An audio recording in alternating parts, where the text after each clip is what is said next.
A matter of principle that highlights values essential to the United States and the foundations of its legitimacy as a superpower? Or did Donald Trump sign a bill backing Hong Kong's pro-democracy movement as part of an eventual grand bargain over trade with China? After all, Hong Kong rarely registers on Trump's Twitter timeline, hasn't so far today.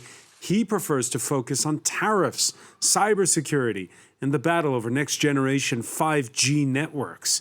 Either way, Beijing has vowed a robust reaction. Just how robust? Chinese soft power is on a bad streak, with last Sunday's local elections in Hong Kong turning into a rout, not to mention that China cables revelations on the mass internment of Uyghur Muslims. Does Xi Jinping recalibrate or crack down even harder? Today in the France 24 debate, we're looking at Trump and Hong Kong. Joining us, Dorian Malovic, Asia editor for French daily newspaper La Croix. Good evening. Welcome back. Nicolas Sedzo, a member of the Paris-based Committee for the Freedom of Hong Kong, is with us. How are you? Yeah, I'm good. All right. As well, economist Jean-Paul Cheng. Welcome to the show. Hello. And from London, Rod Wai, Associate Fellow at the Asia-Pacific Program at the Chatham House think tank. The France 24 debate on Facebook and on Twitter, hashtag F24debate. Yeah, while they staged Thanksgiving rallies in Hong Kong, over in Beijing, authorities had summoned the U.S. ambassador after a bill they've branded as, quote, a serious violation of international law. Fraser Jackson has more. The Star-Spangled Banner plays out amid a sea of stars and stripes. But this Thanksgiving Day rally isn't taking place in the United States. Thursday saw thousands of pro-democracy protesters flood the streets of Hong Kong once again, and this time they too were giving thanks after US President Donald Trump signed 2 new bills supporting their cause. For the protesters, it's a big win. I also want other European countries, especially Germany and EU, to stand against China, because so far I don't think they stand firm against China. The move was met with anger from China. On Thursday, China's foreign ministry threatened unspecified firm consequences. We urge the US not to continue going down the wrong path, or China will take countermeasures, and the US will bear all the consequences.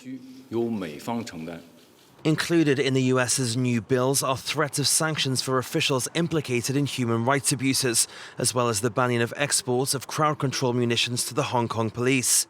The biggest development sees the State Department now annually certifying Hong Kong's autonomy from Beijing to justify the territory's favored trading status with the US.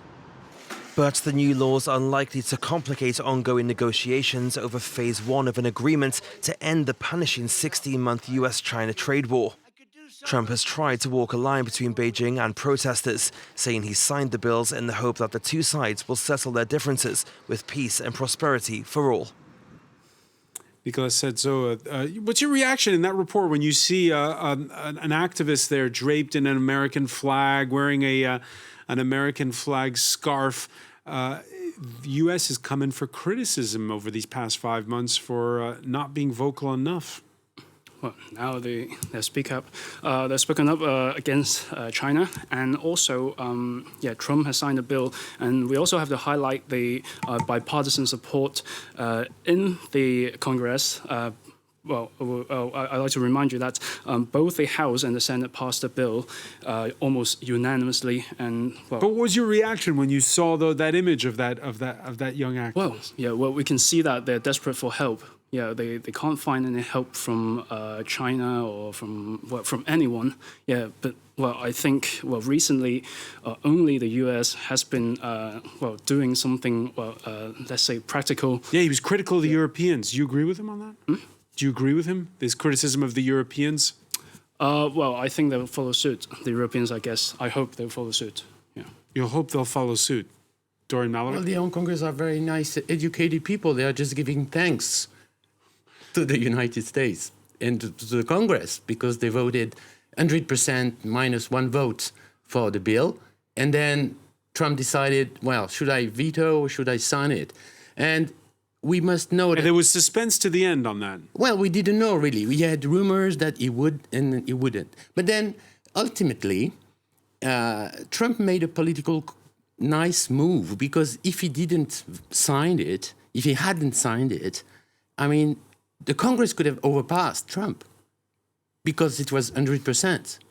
Yes, but he could have sent the message to the negotiating teams, look, Yes. reaching a deal Yes. with you is more important than... Yes, but politically... He didn't have to sign it. No, he didn't. But then, looking at the situation for the Congress, the first bipartisan law voted. I mean, Carrie Lam succeeded in putting the Democrats and the Republicans together, which is really, really a good move. I mean, she's really brilliant. Jean-Paul Chang, did Donald Trump have an option? I don't think so, for domestic political reasons, because the Congress likely will have overruled his his possible veto, and that's in his mind. It's probably easier to challenge the Chinese than the Congress, by the time being. So he made the choice. All right, and it was another U.S. president, that Richard Nixon, that coined the term madman theory. And be it with China or North Korea, we've wondered if Trump's unpredictable moves have ultimately given him an advantage over his negotiating partner. Case in point, we haven't seen tweets from Donald Trump over the past 24 hours about Hong Kong. Instead, we saw things like this, his face superimposed on the movie poster body of Rocky. I look at that and I wonder, how do people in Beijing react when they see something like that? Okay, I believe that the result is predictable, has been predicted in Beijing, that Donald Trump was going to sign the bill. So what's their reaction when they see a tweet like this? Do they not care? They know it's a very special president, a U.S. president, and very unpredictable. But on this subject, he was predictable. That means Beijing was expecting Donald Trump to sign this bill. They don't have any illusion that Trump is going against the Congress. But they noticed also that Trump is avoiding additional tweets about Hong Kong and the rest, because he's also willing to achieve the first phase of the trade deal, and which is very important. So, both sides are playing just like, okay, we understand you are forced to, so we are not going to react right now in some strong measure. The countermeasure will come in China, probably in the form of some resolution from the National People's Assembly, the correspondent of the Congress in U.S., but it will be probably later. And how big a deal is it, this annual review of most favored nation trading status for Hong Kong?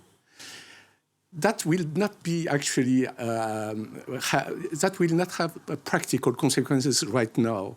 And it's more political. Is it more political, though? Because we know that, for instance, the Shanghai Stock Exchange doesn't weigh much on the world scene. Hong Kong's is the third biggest financial center in the world. Yes. But the thing is, Beijing still expects that in the future, probably Hong Kong situation will be appeased somehow, and we are not going to have this kind of confrontation all along. So from a practical point of view, nobody really believes that this annual review will really hurt the importance of Hong Kong in terms of economy and finance. All right, before you answer, Dorian, let's listen to Donald Trump, because the official White House statement plays it softly, stating Trump signed these bills, quote, out of respect for President Xi, China, and the people of Hong Kong. The statement adding his hope is that leaders and representatives of China and Hong Kong will be able to amicably settle their differences. It's an echo of what he said earlier in the week. Well, we're with them. I have a very good relationship, as you know, with President Xi. We're in the final throes of a very important deal. I guess you could say one of the most important deals in trade ever. It's going very well, but at the same time, we want to see it go well in Hong Kong, and I think it will. I think that President Xi can make that happen, and I know him, and I know he'd like to make it happen. Can you decrypt that for us, Dorian? You are going too fast. We have to keep in mind that this bill is now a law, but now the next step is whether you implement it or not. So now the point is, it's not yet implemented. So it could be implemented next year. So the State Department is going to check on Hong Kong status for one country, two system, freedom of the press, and the promises made in the joint declaration and the basic law. So it's not yet done. So this bill, in fact, politically speaking, is a very smart move from Trump, actually. It was the first concrete action from Trump so far during his mandate. I mean, it's action. It's not words. You said he didn't tweet. That maybe made it more serious than the other things, because while he's tweeting, he's not doing anything. But now he signed. And another point is that it's a sword of Damocles hanging over the head of Beijing. It's just like symbolic, but it's there. So that means in between now this signing and implementation. So do you agree with Jean-Paul that this annual review is potentially something that, well, because things are going to appease at some point? It depends on the relationship between the two. But if they really declare that the condition in Hong Kong is not proper, I mean, if it's not, they don't respect the situation, it could be costly for China and for the US. I remind you that for the US, Hong Kong is $60 billion trade in 2018, with $30 billion beneficial trade. I mean the benefits. So it's huge money. And the American Chamber of Commerce in Hong Kong said, the slightest change of status of Hong Kong will have consequences on American business and American investments. So it's risky, you know. Yeah, so the U.S. has a lot of at stake financially in Hong Kong, and perhaps arguably not that much at stake politically. Perhaps, well, politically, that would be something more like the soft power of United States and around the world. Well, in doing so, well, they like promoting democracy, which is one of the core values of the United States in China and in the world. Well, and it looks good to the whole world. And well, also this bill, well, whether we implement it or not, well, it's just like another tool in the toolbox, another weapon in the arsenal. So, yeah, well, you don't really have to use it, but it looks good. Yeah. Yeah, but I believe there are two aspects. One aspect is encouragement to the protester in Hong Kong. It's a huge encouragement for the protesters that the U.S. adopted such a law. On the other side, it's just an additional tool in the toolbox in the political confrontation with China. So far, you had Xinjiang, Tibet, Taiwan, and now they turn Hong Kong's problem into the front line of the ideological conflict with China, with the Chinese Communist Party even, because right now we are in an atmosphere of kind of a pre-Cold War between U.S. and China. Mike Pence said recently, he mentioned the new Iron Curtain with China, and Mr. Pompeo, State Department, and other American politicians, when they are not attacking China like such, but they are now more and more specifically attacking the Chinese Communist Party. That means there a kind of ideologization of this conflict. Is it idealization, or because all we hear about is that we may or may not be close to a trade deal? Does it all go away if a trade deal is signed? No, the problem of the trade deal is in the middle of that. Both sides have pragmatical people who say that we just want things to be appeased. We got some deal. You are buying us more things. You are protecting our intellectual property. On the American side, on the Chinese side, they want some kind of appeasement as well. But you cannot prevent the political world, both sides, to see the increase of this ideological conflict. Recently, you have this focus on the Xinjiang problem, Uyghur problem, and now you have this bill. You know, somehow, and next it will be the Taiwan elections probably. So somehow you have increasing intensity of verbal war between the American political elite. But you get the sense that there was at the beginning it was with an eye to getting as Trump puts it in his transactional terms, a better deal? I believe that you can separate the things. Maybe at the beginning, Mr. Trump was just letting all this Hong Kong stuff becoming a kind of a leverage. But obviously, this is no more related to the trade deal bargains. And now it's becoming an autonomous political subject. It's difficult to say. I mean, economy, ideology comes together in China, right? I mean, I agree both on what you said, but also I think both of them, they want an agreement. They want a deal. But we have to qualify this deal. I mean, they said phase one. That means what we call commercial war. It's just one chapter of a long book. Because there's a lot of points of contention, right? There's 5G, there's cybersecurity, there's intellectual property, currency manipulation. How much how open the financial markets are. The win-win. So what is top of Donald Trump's inbox when you list all of those? Everything what Trump is doing now is totally linked with the political calendar with the election next year. So the idea today is I signed this. You see, look at me. So that's why there was the Rocky picture. That was the Rocky movie, right? Or the boxing. Yeah. Rocky was against the Russian, right? That was in Rocky 3, you're right. Something. But now it's China, right? Okay. So that's interesting. But now I'm fighting. Yeah. I'm a fighter. So the image of Trump is like, for his public opinion, is that I'm defending human rights, which is not really Trump's cup of tea.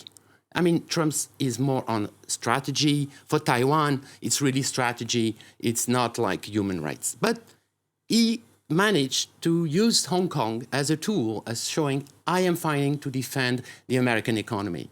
So I think it's interesting, right? I believe that it's in spite of Trump. It's more the maybe the lobby, the Congress, the political elite in United States, bipartisan. They are strongly against any concession to China. Yes. So there's somehow in contradiction with Trump's behavior. Right, and in the context of this new Cold War, my ears still ringing from what Nicholas said earlier about the Europeans not playing enough of a role. We'll talk about it when we come back. Stay with us. You're watching the France 24 debate.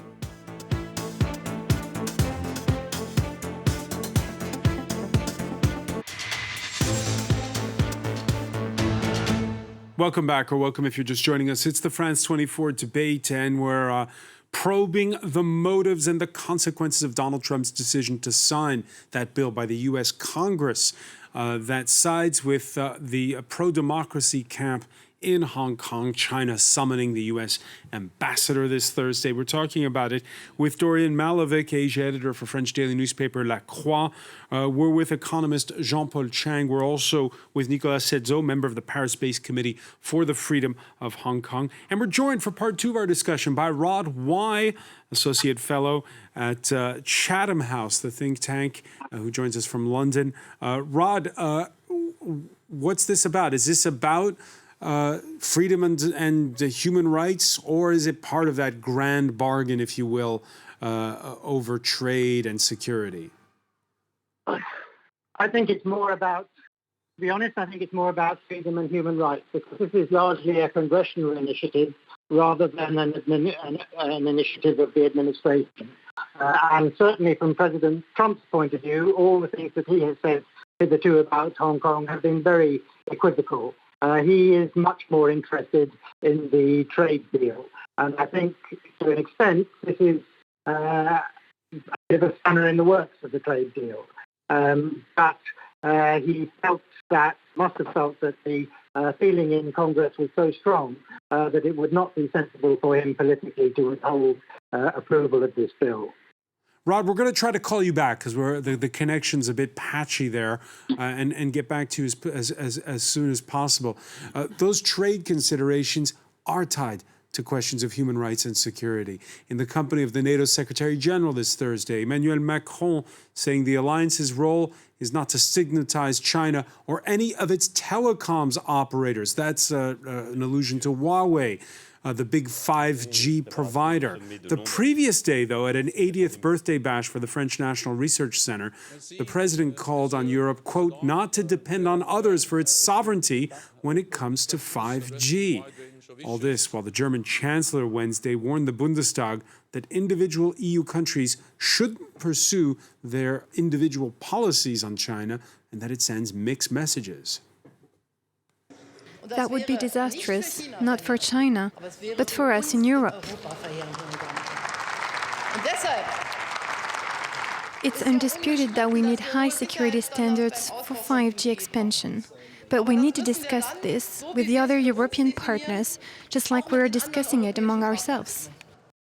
So here you have an issue where it is economics meets human rights, meets national security, this whole Huawei question. Of course, it's in this general atmosphere of defiance, lack of trust vis-à-vis the Chinese government, Chinese political system. The result is a doubt about Huawei because it's an important equipment for the future. It's a technological revolution. It's very important for the exchange of data, etc. It's directly linked, but I believe it's a consequence, first, of the fact that Huawei has really a lot of advance on its U.S. competitors, European, and its European competitors. Yeah, and that's the first reason. After that, you have all the means.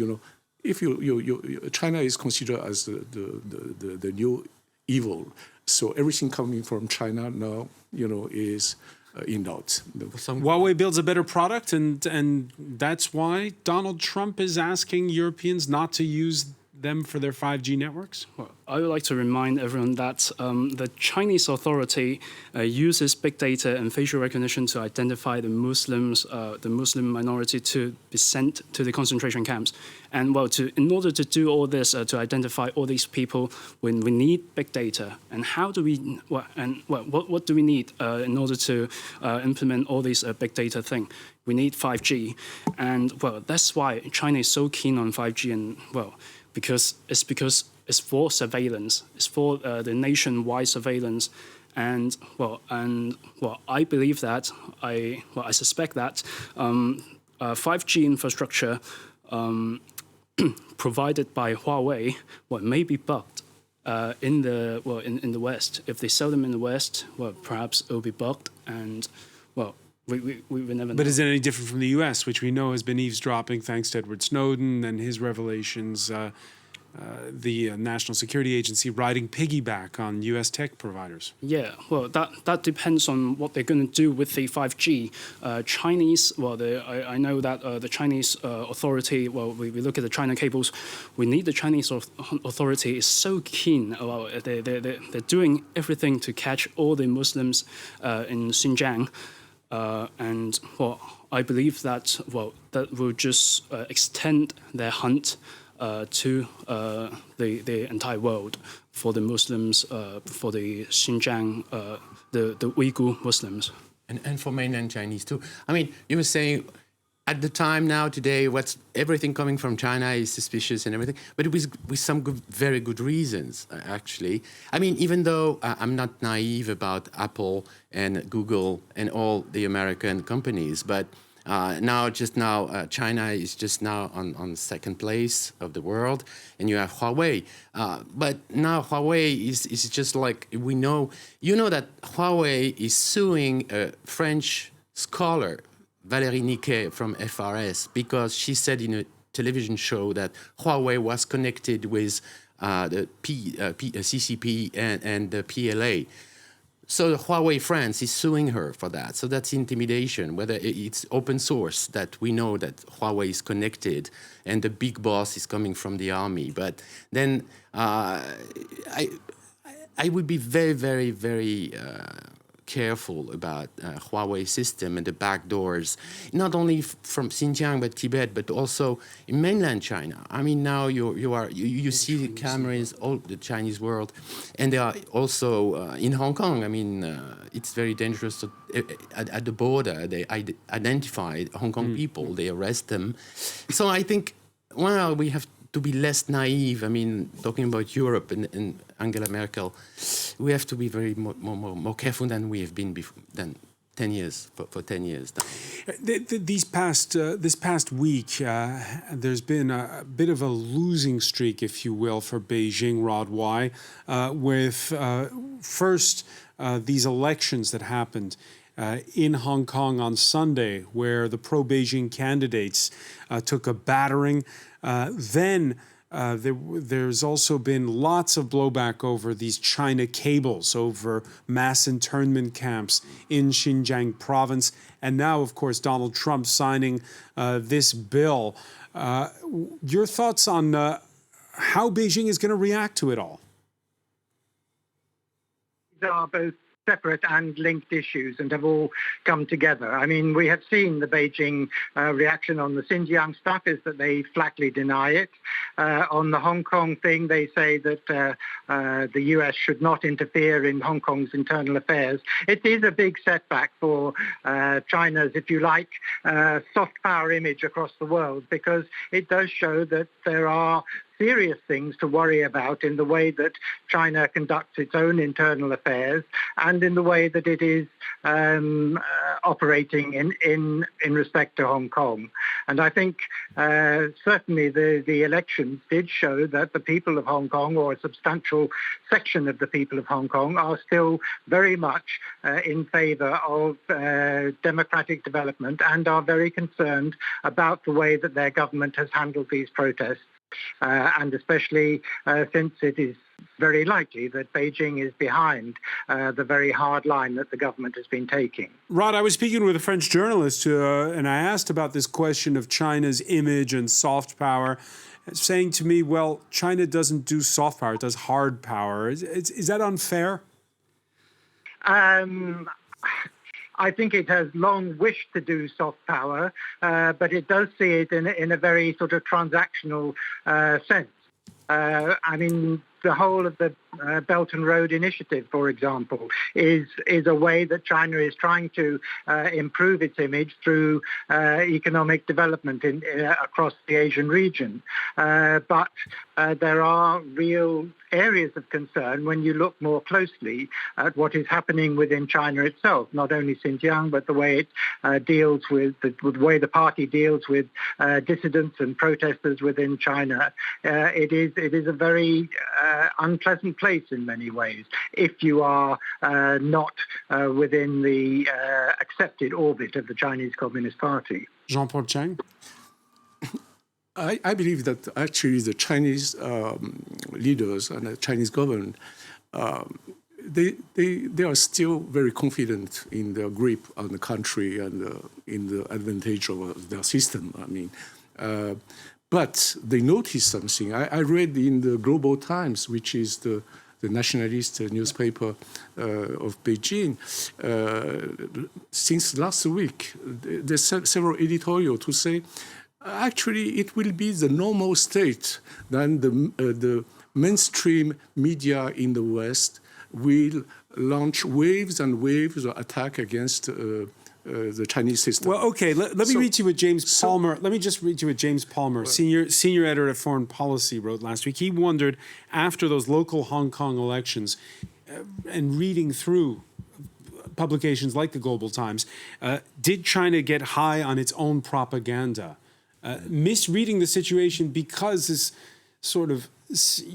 There are a lot of signs that they acknowledge that they made mistakes, misjudgments about the situation in Hong Kong, including about the public opinions in Hong Kong. So they are probably going to reassess their approach of the Hong Kong problem, and you cannot exclude. They are going to reassess, you say? I believe they are forced to, because they cannot do just like nothing happened. They are going to reassess. But again, Hong Kong for them right now is not the center of their problems. Okay, there is a bigger problem actually. It's Taiwan and the election of next year. Somehow, I believe that somehow for the Chinese government, they are somehow they are going to switch more attention and put more emphasis or even more strategy about the Taiwan problem, because in their mind, if they solve the problem of Taiwan, Hong Kong is no more. Will there be a Hong Kong effect on Taiwan's elections? I think yes, definitely yes. Maybe not as much as we think, mechanically. I think not systematically, because you have economic problem in Taiwan, you have local problem. I would just add something. I mean, this week there was a story of the Chinese spy in Australia. We have to identify the guy. It's not so sure. But what he revealed, even though he is or he isn't a spy, is very, very interesting about the way China is infiltrating Taiwan and Hong Kong and Australia. So in the media, I mean, the huge sums of money for radio and newspapers and TV in Taiwan, and even candidates, local candidates, for the propaganda. Just add something, François. I think we talk about soft power. Okay, I mean, I think it cannot work for China to build what we call soft power. I think the political inner system of China doesn't fit with what is needed for soft power, because ultimately it's the Communist Party that is the primary importance, before everything.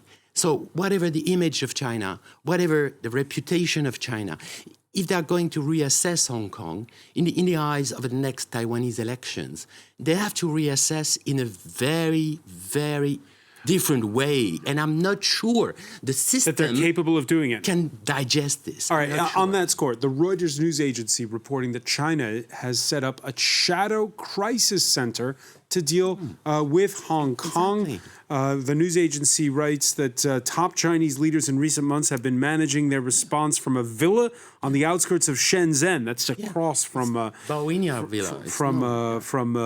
From Hong Kong, yes. Bypassing the formal bureaucracy through which Beijing has supervised the financial hub for 2 decades. Rod Wai, do you agree that the way the system is set up right now, Beijing can't do soft power? I think it could do soft power, and in many ways it does try, it aspires to doing soft power.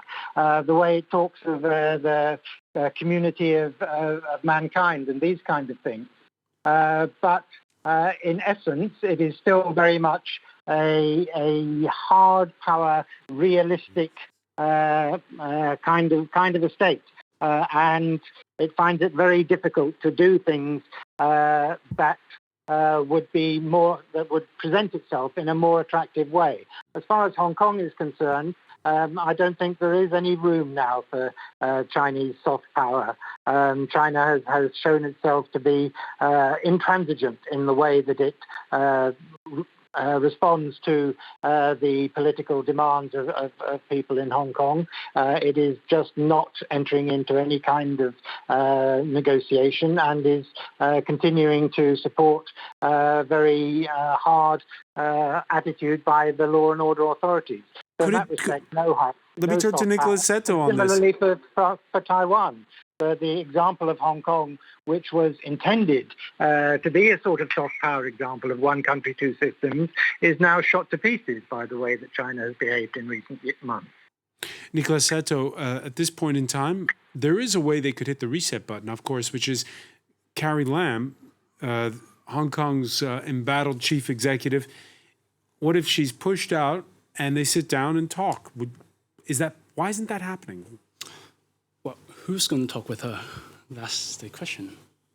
Well, normally between the people and the government, there should be a parliament, to be the mediator. Well, but the Hong Kong Legislative Council, the parliament, is only is flawed. Only half the seats are elected. So that's why people stormed the parliament back in July, the 1st of July. Yeah. All right, so you're saying there's no one to talk with at this point. Francois, Hong Kong is not a normal state. It's not a state.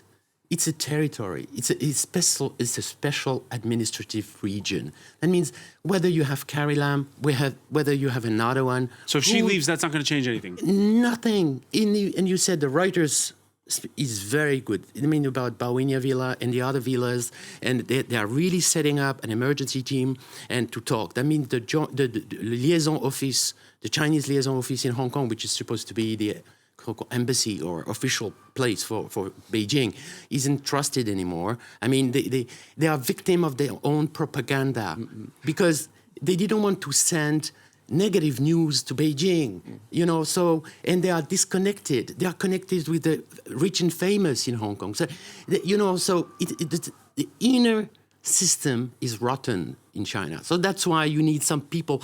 They know. How can you say the inner system is rotten when we've been talking about the strongest leader since Mao at the head of the country? Yeah, but it's not because you talk about the strongest one that he is the strongest one. You see the leaks on Xinjiang papers. Obviously, the third part of the document is that official Chinese high level leaked the papers. That showed that you have a lot of misunderstanding and disagreement on top of the system. Jean-Paul Chang? I mean, that's what I think. I would not bet against this kind of division at the summit of the Chinese political system right now. I don't think so. Again, I believe they are not panicking because of Hong Kong. It's, of course, they lose face somehow. Yeah. But they try to consolate themselves by saying that 41% of the popular votes still remain on the pro-Beijing side, 41%. Yeah. Of course, very few seats, but because of the system of majority.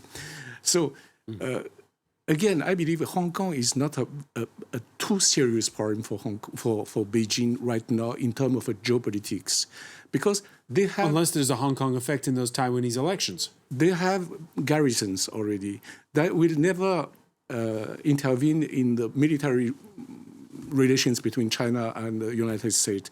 Unlike Taiwan, Taiwan is more serious, because you have the Taiwan Strait, you have the army there. You have military tensions possible with another kind of intervention of United States. So it's quite different. So personally, I really believe that if they cannot in short term solve the problem of Hong Kong, they will be very patient, try to increase their soft power propaganda. But on the other side, they are probably going to speed up the solution of Taiwan. All right, so look at Taiwan next. Jean-Paul Cheng, I want to thank you. I want to thank as well Dorian Malovic.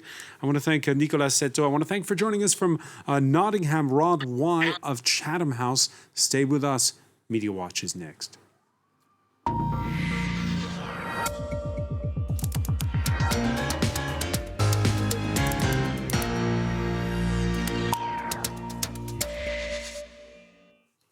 And we say hello to Catalina Marchant.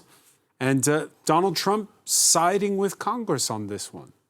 Yes, but in light of this bill that Donald Trump has just signed, there are a lot of people saying, hey, this is a great step towards protecting human rights in China. But what about China's treatment of their minority Muslims? In this regard, we have this tweet from a New York Times correspondent on China and Iraq, and he is saying Hong Kong protesters and Congress applaud Trump for signing this bill.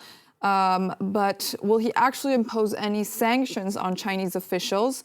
He has refused to sanction officials for detention of 1 million plus Muslims. On this regard, we have many studies that came out this week, one including this one from the International Consortium of Investigative Journalists. So this document shows leaked documents from Chinese governments that have uncovered special operations, it's a sort of operations manuals and guidelines of how they run the massive camps that hold minority Muslims. And within these cables, here's a picture of what they call the China cables. And here what they see is that it's a telegram that instructs if we can see right here. So it's called a telegram, instructs camp personnel on such matters as how to prevent escapes, how to maintain total secrecy about the camp's existence, methods of forced indoctrination, how to control disease outbreaks, and when to let detainees see relatives or even use the toilet. So they have uncovered a lot of guidelines that they use within these camps. And the New York Times last week also had this leak of more than 400 pages of internal Chinese documents that show the communist government rhetoric. So there's definitely a lot of proof that came out this week showing that there is a Chinese government effort into containing China's Muslim minority.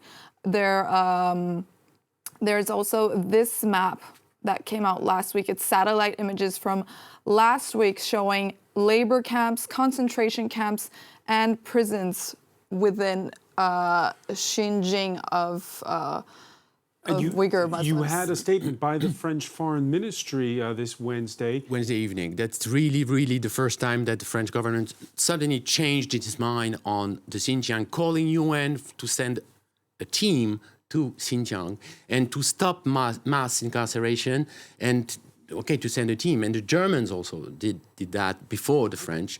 It's all thanks to the leaking of these cables? Yeah, I think so. But it's very hypocritical because everybody knew before, but thanks to those documents, they cannot escape anymore. Exactly. So it was just a total of documents that came out showing this effort from the Chinese government into really reprimanding, the Muslim minority in China. Catalina, we were talking earlier about soft power, and a tutorial video on makeup has become the source of this huge international diplomatic incident. Exactly. So here we have this video. I don't know if they could play the total video, but she is a 17-year-old teenager from the U.S. I don't know if we could get any sound, but she is covering up her political message as a tutorial where she begins saying that in Xinjiang they are holding up Muslim minorities, and she disguised the video, which later was actually banned by TikTok. Yeah. So here's... Explain what TikTok is. So TikTok is an application where people can go and they can upload videos, lip syncing music, or just anything. Or makeup tutorials. Or makeup tutorials. And she disguised this makeup tutorial as a political message. They later apologized, saying that they had put it down due to a human moderation error, and that they put the video down for about 50 minutes, but then they put it back up. And as they also said, there is nothing in our community guidelines that preclude content such as this video, and it should not have been removed. So they admitted that. Because it even came up at the daily briefing at the Chinese Foreign Ministry this Thursday at TikTok. Yes. But TikTok, this is not the first time it's under scrutiny. The U.S. is actually investigating it as a potential national security risk due to its possible Chinese connections.